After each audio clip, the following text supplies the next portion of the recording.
I just took a pair of pliers and I crimped down the very edge so it'd go in a lot easier.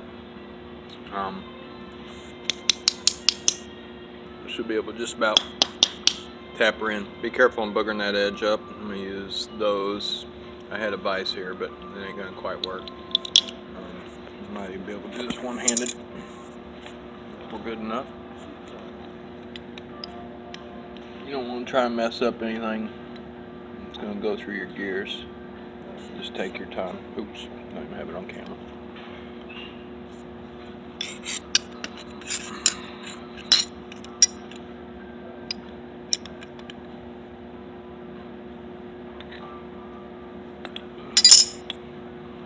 That'll work. I'm going to tap it in a little more just so I know it's all the way to that second support there. And we'll slide her in.